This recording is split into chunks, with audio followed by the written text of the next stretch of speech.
Welcome everyone to the afternoon session of the virtual symposium that we have been having here all day today at CI Foundation. Um, so glad to see so many familiar faces coming back after the morning session. And it gives me immense pleasure to welcome Wakanyi Hoffman. She's here with us today and the speaker for this particular session. Thank you, Wakanyi, for joining the morning your time. We're very glad to have you.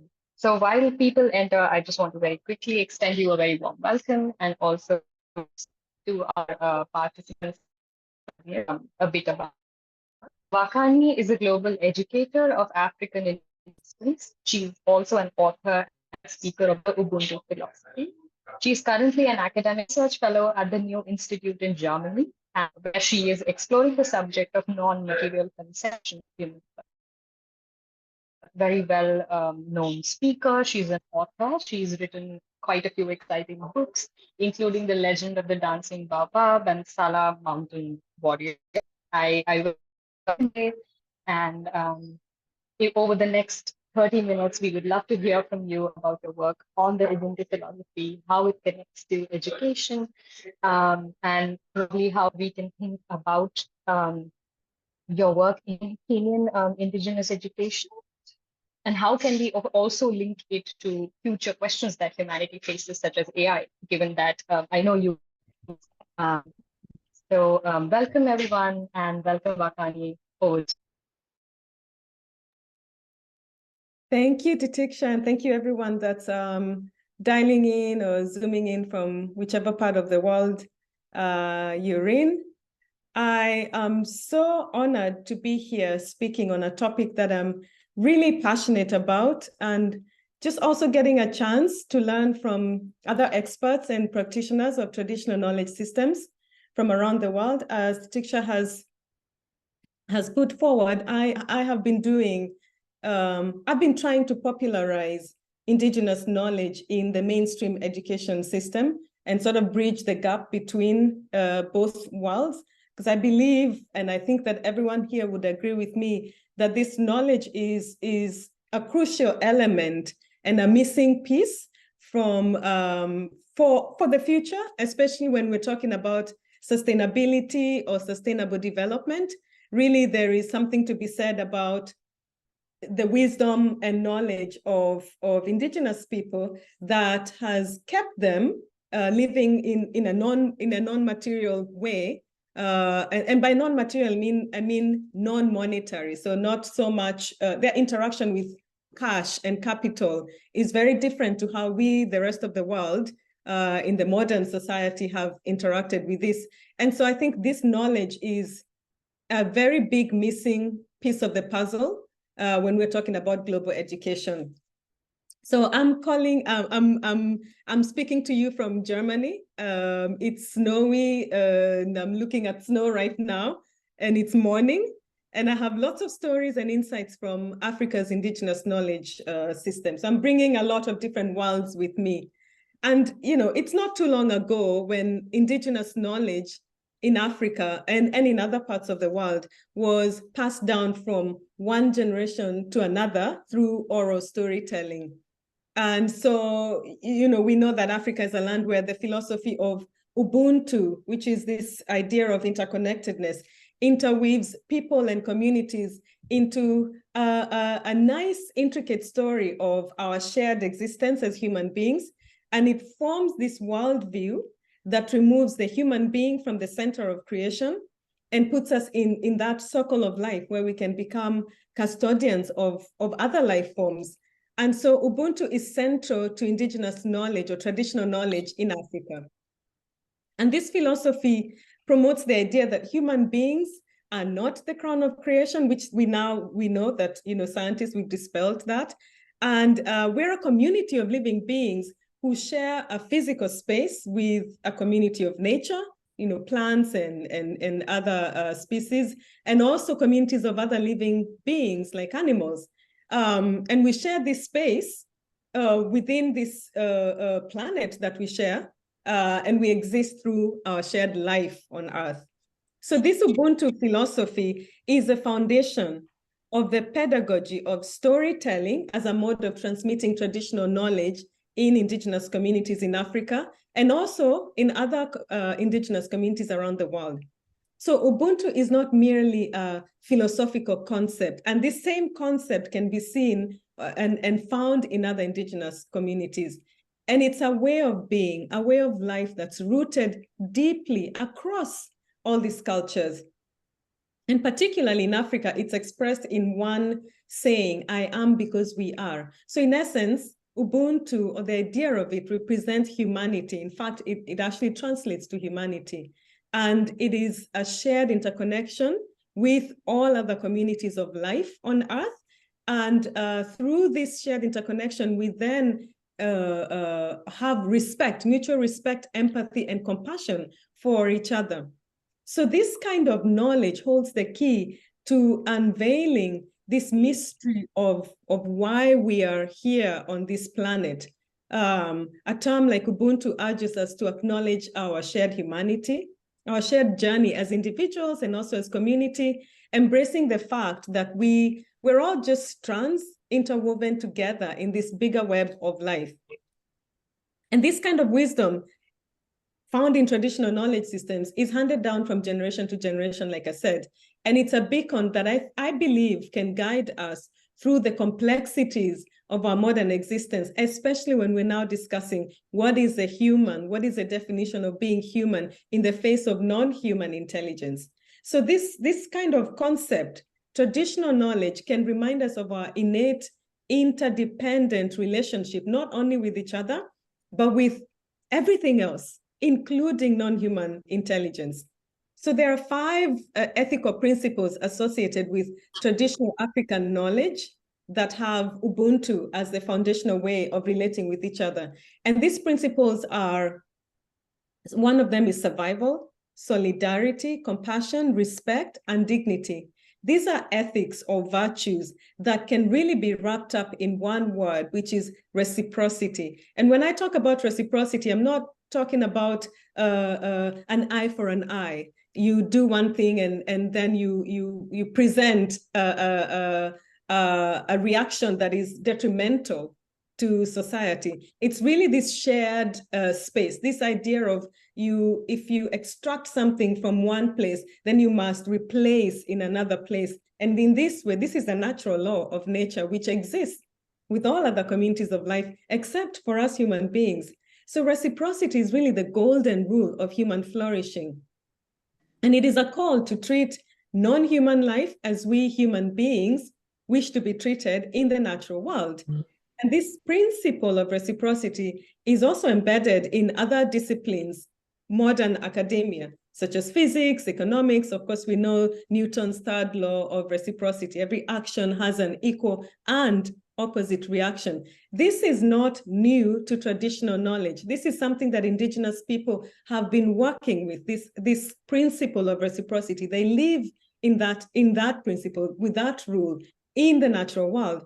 But it is something that we have, as modern citizens of the earth, we have somehow isolated ourselves so much from our natural landscape that we are far removed from what is naturally occurring within other beings in this space that we share as our home. So reciprocity is the foundation of Ubuntu, which, again, like I said, Ubuntu is this philosophy that is a foundation of indigenous knowledge systems in Africa. And it can be achieved through 3 levels of inner development, which I call inner development, which is independence. And independence involves understanding oneself, appreciating your own personal values, and then recognizing the agency that we possess. So this is the idea that if I understand what my power is as a human being, then now I have this agency, I have this ability to decide how I want to act on my agency. That's really what independence means in terms of traditional knowledge from Africa. And then interdependence. So you move into this interdependence, which means collaboration, acknowledging your freedom and others' freedom, meaning your agency and others' agencies, and our ability to exact power over each other based on what we decide. So this is how we work together towards a common goal. And this is how Indigenous people really work together. So it isn't so much a question of, do I need to extract something from my neighbor's home? It is a question of, what choice am I making? And is that choice going to be detrimental to the neighbor, to the earth, and then therefore to myself? So that's how we really learn this principle of interdependence. And then beyond that, we form this human community of life and realize our interconnectedness with other communities of life on our planet. And this is what I mean when I say, we decide that we're not the center of creation and that we're a community of life. Therefore, how do we flourish with others without extracting, without destroying our natural world? We are at a point in our global education system where there's a need really to find new ways of harmonizing our differences. And so concepts such as Ubuntu need to be the cornerstone of our education systems, forming the pedagogy of traditional knowledge transfer. As educators, learners, and wisdom keepers, it is our responsibility to ensure that this idea, this spirit of oneness, this solidarity, empathy, and collective growth permeates our classrooms, families, communities, and societies, so that we can start to nurture generations of citizens of the world, future global citizens that are aware, that have this greater awareness of their place in the natural world. Now, for example, the climate crisis that we are in is a fine example of how interconnected we are. What happens in the Amazon affects all life on the planet for both human and non-human communities. And while there is no doubt that we're experiencing the biggest crisis in terms of climate that we can think of since probably the era of the Ice Age, we're also, I believe, experiencing another kind of moral crisis, which I am calling it the inner climate crisis. And this is a crisis of values, a cry to unite and see each other as equal human beings first, and then we begin to see other non-human life as holding equal relevance on this planet. And this is reciprocity in practice. So this idea of values, common values, is something that traditional knowledge systems can offer us. They can offer us a way, a method within which to form our common values as human beings. And this awareness will require a greater understanding of our natural place in the world, which we have continued to exit from really at an alarming rate. And to get there, we need a new inner operating system, a new logic of the heart that brings us back to this shared humanity, this expressed through this principle of reciprocity, which really is a foundational principle of traditional knowledge systems. So we can draw upon our rich collection of indigenous knowledge systems, their depth, their diversity, and their inherent wisdom. Within these systems, there are invaluable lessons and modes of understanding the world around us. So traditional knowledge systems, which have not been documented, and I hope that this is the task that we are here presented with. I definitely feel very passionate about bringing this knowledge into the mainstream education system. So it hasn't been documented, and yet it is vital knowledge about sustainable living that respects all forms of life. It is a different worldview, teaching us survival and resilience and how to live in harmony with the natural world. Traditional knowledge teaches us to look at knowledge as an interconnected web, where each thread strengthens and supports the others, just in the same way that one nation would support another, one family member would support the other. So within traditional knowledge, there is no difference between one task to the other. We all understand and value different skills that different people have and can bring towards development. So how can we ensure that this kind of wisdom endures, or that it even becomes popularized and becomes mainstream? How can we honor this ancient knowledge with that we know, that we have access to, that teaches us about our relationship with nature, while navigating at the same time a world that is truly rapidly changing at a very fast rate? To answer this question, I'd like to share a small story of it's a folktale from Africa of the elephant and the rabbit. It's a classic tale from eastern parts of Africa, and I'm from East Africa, so I'm familiar with this particular folktale, and which is also a testament to the principle of Ubuntu in action. And in this story, I'll just summarize it. A tiny rabbit helps a mighty elephant stuck in a mud pit. So there's a huge elephant stuck in a mud pit. And this majestic elephant initially scoffs at the idea of a small creature being able to help. And he's soon humbled when the clever rabbit fetches other animals from the forest to band together and pull the elephant out. So this story serves as an allegorical reminder that no matter how big or small every creature or action has its unique place and purpose within the larger system. Again, going back to Newton's law, every action has an equal but opposite reaction. And it is within that space of reaction that we get to choose. We get to choose how we need to react. We get to choose what skills we bring at the table. And this is the power of traditional knowledge. So just like the rabbit, we have the chance to make a significant change by integrating traditional knowledge systems into our mainstream education curriculum.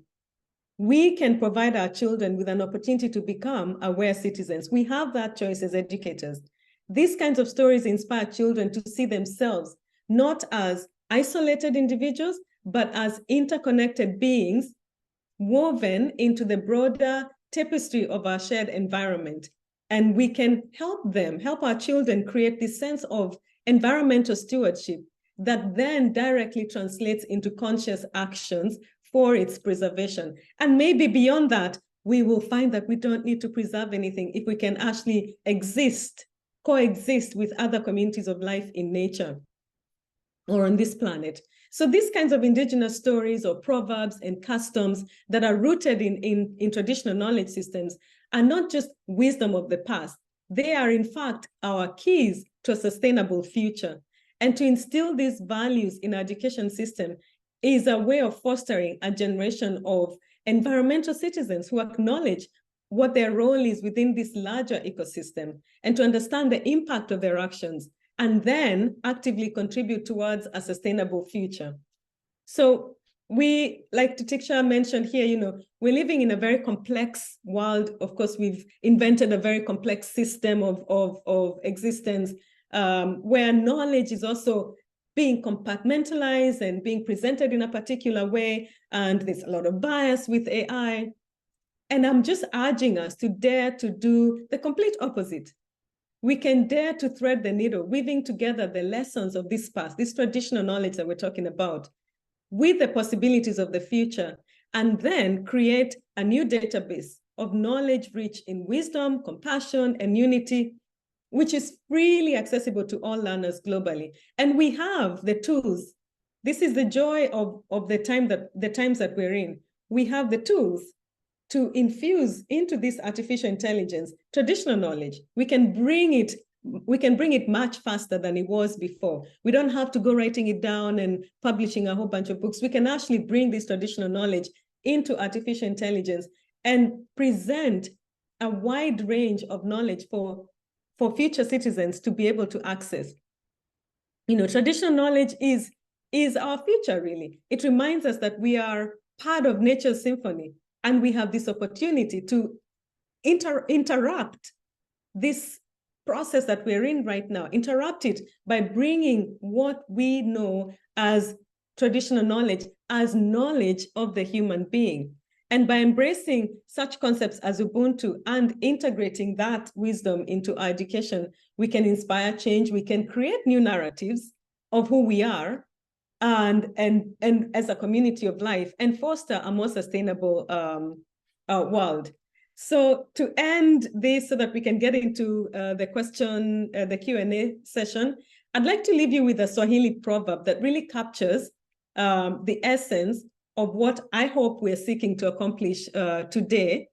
And this is a proverb that in Swahili, it said, mtu ni watu. And it really directly translates to a person is a person because of other people. And maybe you've heard this proverb before. It is also found in other languages in Africa. And what it really means is that my contribution to knowledge can only become amplified if other persons amplify it.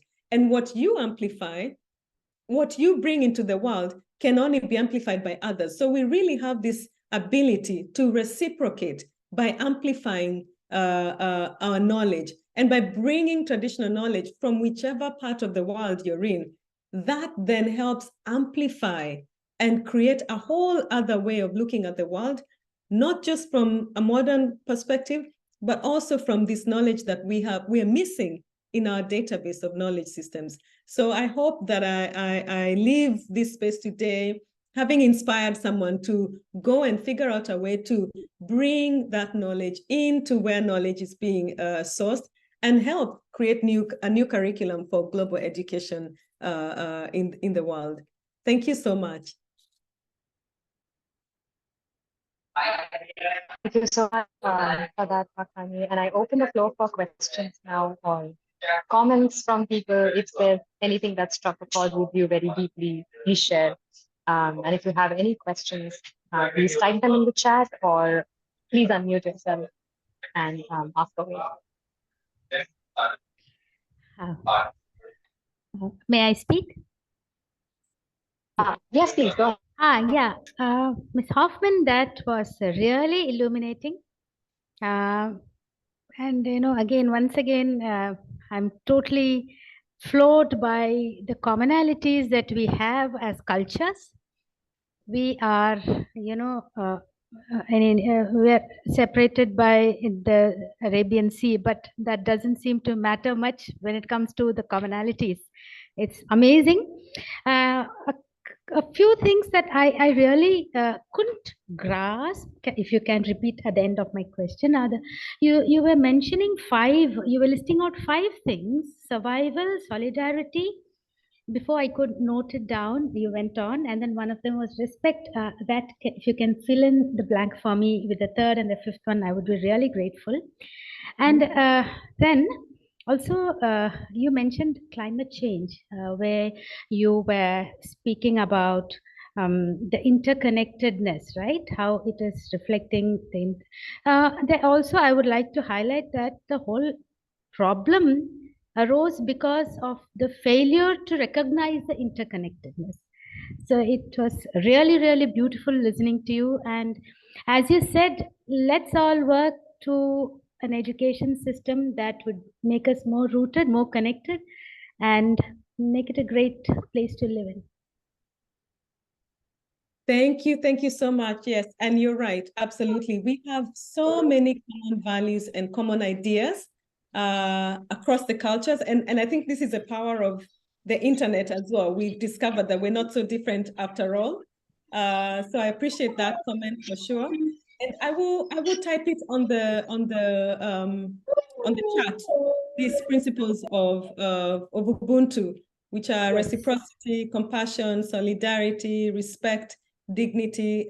I mean, I've just mentioned them now, but I will type them again just so you can have them on record. But yeah, I agree that there are ways that we can come together. I think it is also important to understand the challenge as well as the opportunity.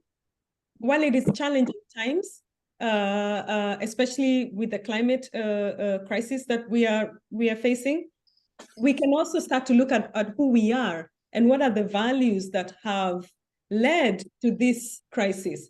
Because I think it is not a coincidence that we are in what we're calling a climate crisis, and at the same time we are questioning our education system. So maybe this is the question that we have is more of values. Like, what are the values that we have as a collective collective human family that has led us to this particular point? And so I think bringing together this traditional knowledge and wisdom and allowing ourselves to have dialogue and spaces where we can share what we know, we will then find out that we have more alikeness. We have more in common than what separates us. And within that commonality, we can create some kind of framework for what the values are that need to be at the bedrock of curriculum for education. I think that's really where we can start to look at solutions when we look at shared values.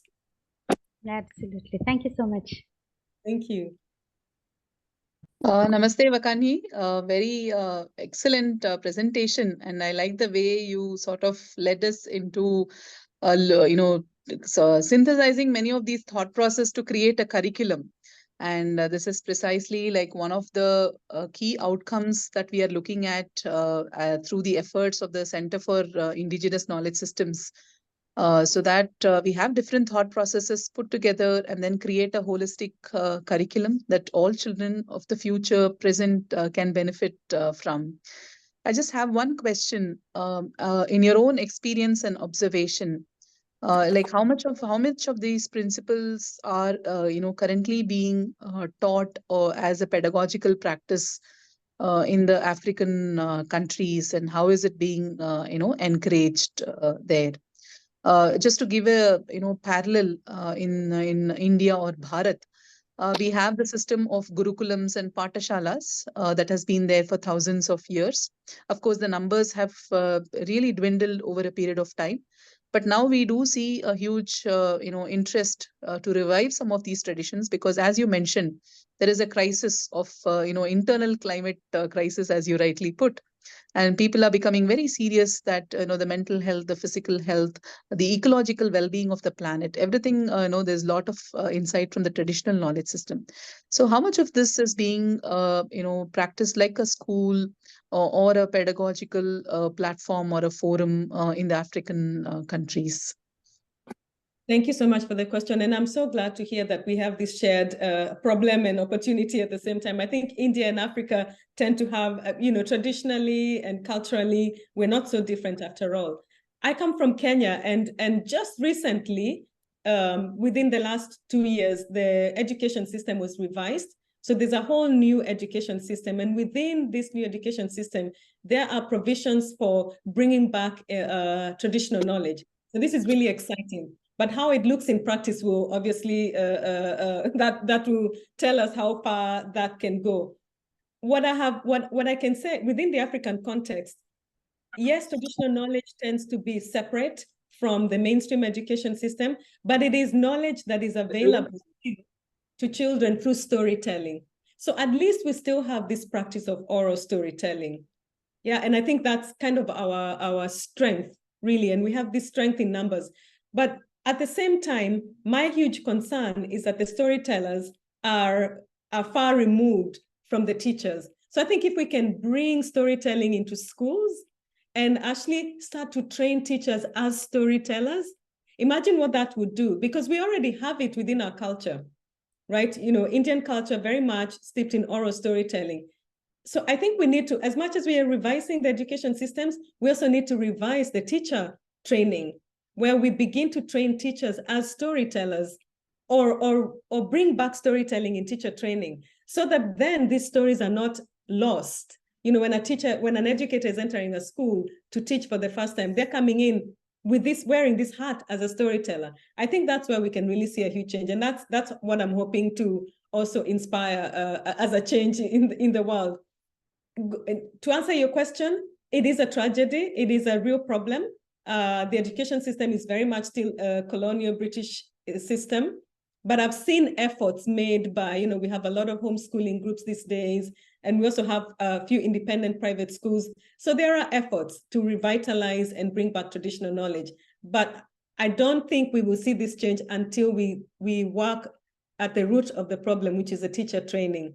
So I think if we can start to look at what we can do to improve the teacher training, to bring in traditional knowledge, then have it be valued, weighed at the same scale as modern knowledge, then we will see a leapfrog in the change that we want to see.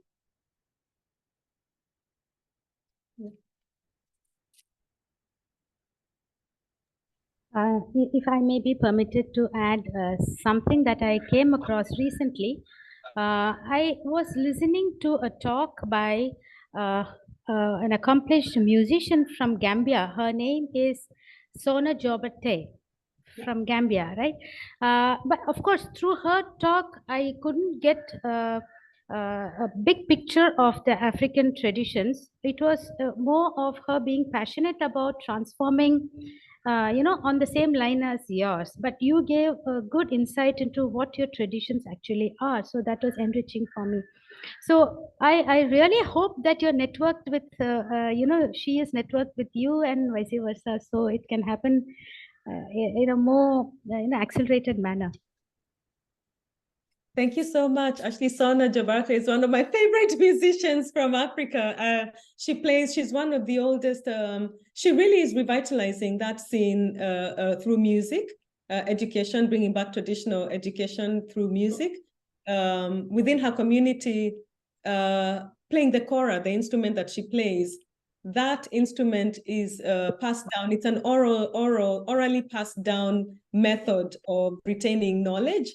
And it's usually through men, Ashley. So she's done something really interesting where she's the first female kora player. And I know that she's very much interested in revitalizing traditional knowledge and bringing back this wisdom and also mainstreaming it. I'm not very familiar with sort of the Gambian culture, but I know it's not far removed. You know, they're part of the Bantu communities, which I'm part of as well in Kenya.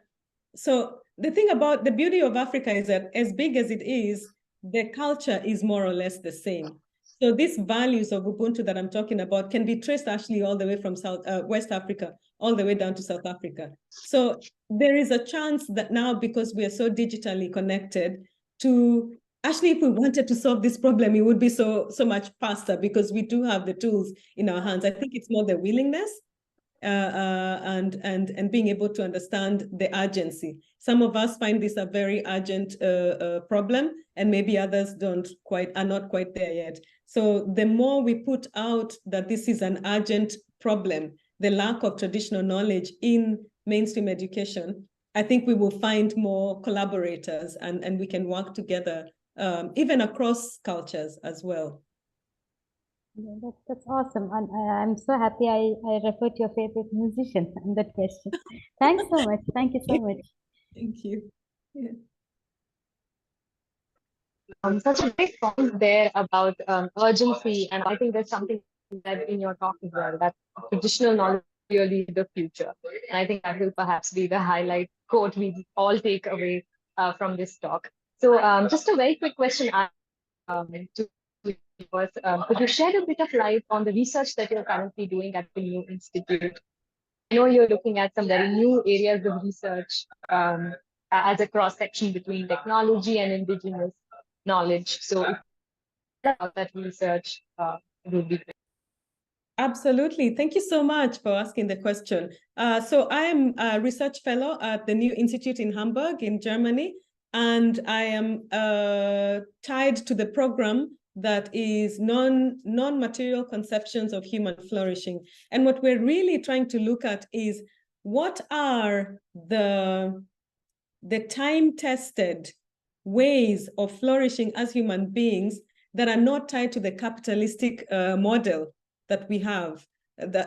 So we're looking at the Sustainable Development Goals and why they haven't been achieved and why it is impossible to achieve them.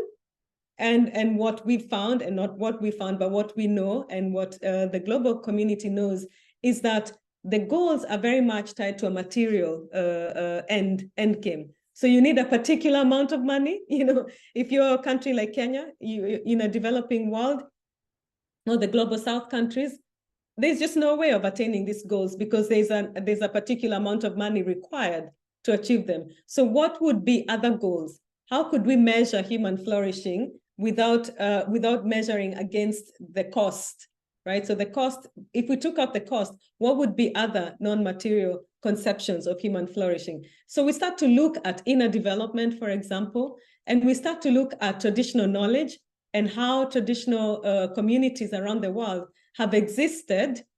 Even though they are small, there's a way that we can perhaps look to their system and see how that could be popularized or scaled in the modern world.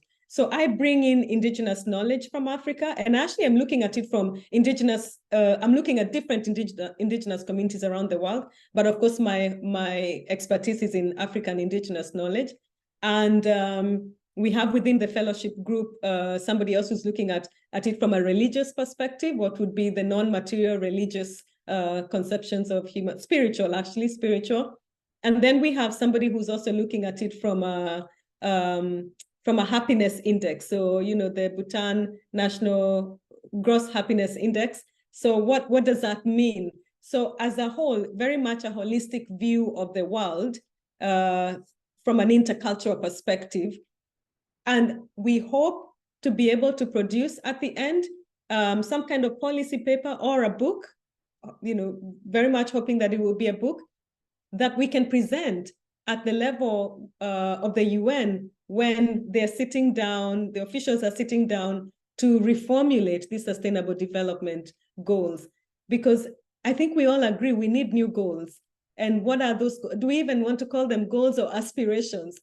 Right? You know, we need a new way of looking at society as a whole and not from one lens, which is very much material capitalism. So what are other forms of capital that can build a flourishing world for not just human beings, but all communities of life on Earth? So that's really what I'm involved in. And to answer your question on the technology bit, so I work with an organization, a volunteer organization called Service Space, and I will write it down on the chat as well. And through Service Space, I'm working with a group, a small group, and we're actually creating an AI that will put together traditional knowledge, so indigenous knowledge in AI form. So it's like ChatGPT, but it is indigenous GPT. So you go in there and you can source for knowledge about, say, for example, you're living in a village somewhere or in a city actually, and there's a tree around you and you don't know, you can't identify that tree, but you're really concerned about the ecosystem around you.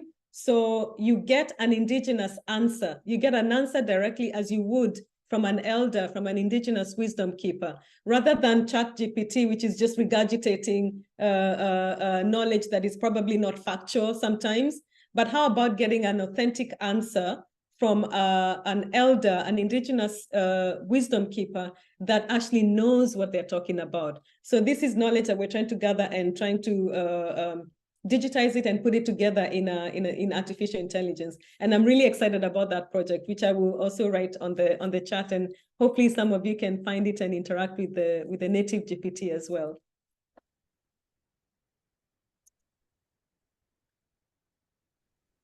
I can go in the chat here, absolutely, with initiatives, both the ones that you spoke about. On the first one around non-material conceptions of human flourishing, I think last week at an Adi Foundation, we launched a small project, which is called the Hita Ayu Sukha Ayu project. And the idea about this project was, in fact, very similar. We have one of the researchers here, and if you want to drop a link or write a few lines about the project here, I think it would be great. We have been working on this project over the past year. And the idea is essentially to expand the understanding of how we understand human development, right? Beyond the indices which are currently used to evaluate the one which is by the World Bank or the World Health Organization and so on. We also do look at the example as a very good way of starting to expand those definitions. But we rely on texts in Ayurveda, which is the ancient life sciences from India. So just sciences, life sciences, they give you a lot of how to live well. And that's so close to, in fact, what we were talking about when you say healing flourishing. And here we talk about how the idea around Ayu or the lifespan that one has is not just pitched to one's own happiness, but expands way beyond oneself to include the entire universe in very different ways. And how conscious living then must look at different ways in which this is captured, and the happiness or development is in fact can only be evaluated in a more holistic fashion. I think exchanging notes on that project and what you're talking about will be absolutely great. I'm sure there will be a ton of parallels in how human well-being is considered. I think there's a lot of excitement in the chat around your AI project, and if you can drop more info here for us to look through and read, it would be absolutely fantastic. Before I close, I invite one last question. If someone has, please go ahead and ask.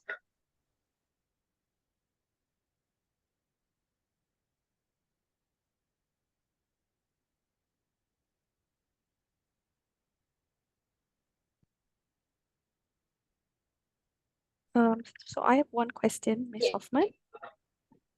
My research has to do with decolonizing strategies that relate to university education, more so in international business. So I came across Ubuntu as part of one of our research exercises that we had to do, which would then touch Africa and mineral extraction and etc. So from your line of expertise, do you see this as a positive contribution to how international business could be run in the future? Thank you. Thank you so much for that question.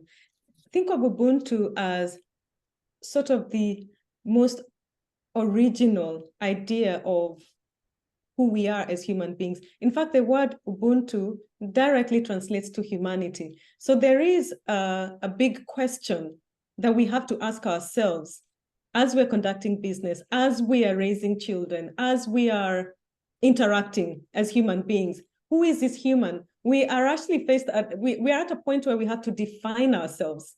You know, we've taken for granted that we're all the same, we're all equal, but are we? I mean, if we look at the world as it is today, we are living in a state of polycrisis.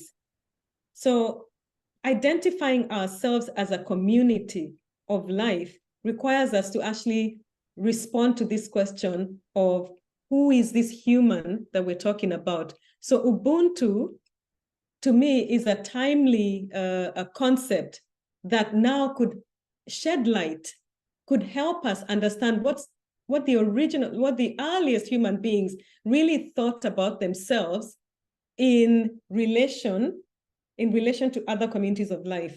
And really this idea of relationship is what is in question here. What is our relationship with each other as human beings before we can go relating to animals, before we can go saying we speak for the trees or animals have rights and all of that? What is the system that governs this human to human relationship? And then from there, we can create this value system, this collective value system that can help us extend ourselves out in relationship with other communities of life. So Ubuntu, I believe, is so relevant and timely. It's almost like a timeless wisdom that keeps repeating itself. It's an overtold story that we need to keep telling with each new generation. We can change the way that we look at it, but we can retain the essence of it, which is this idea of who is this human being and what is our relationship with each other and what are the common values that can bring us forward to flourish within communities of life on Earth. Thank you. Thank you. Professor Sudhir, you had a question?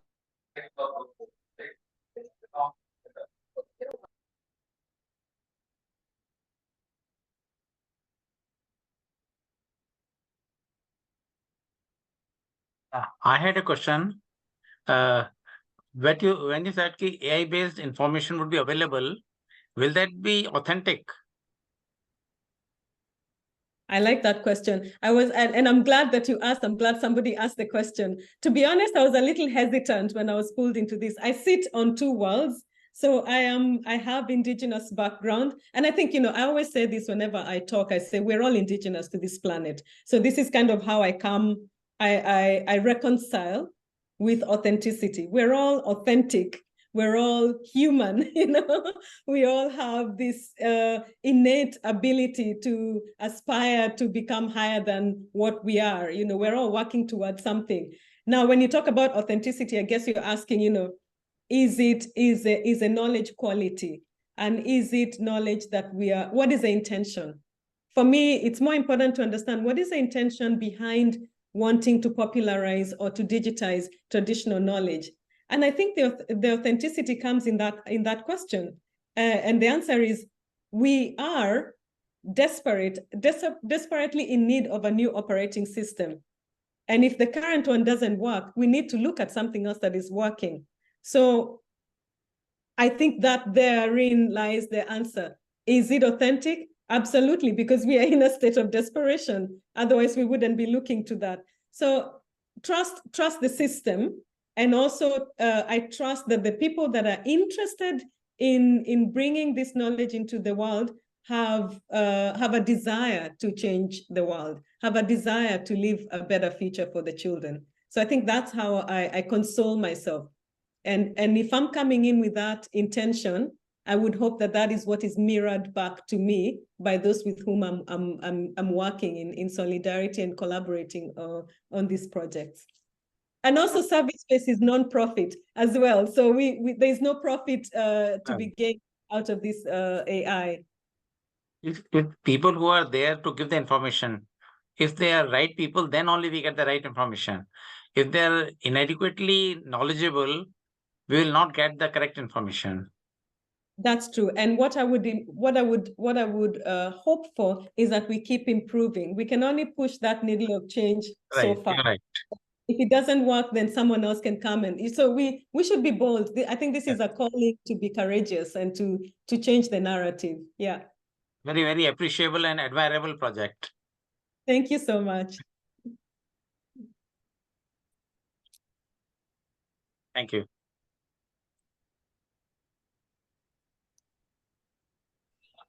I think we're at time, and with that, I would like to thank Wakanyi again for joining us today. It was wonderful listening to you. I think we had a great set of questions back and forth, and I see a lot of possibilities of us having this cross-cultural exchange or cultural exchange to understand that we have a common heritage to share as Indigenous people across the world. Thank you so much for joining us on behalf of CIKS at Anadi Foundation.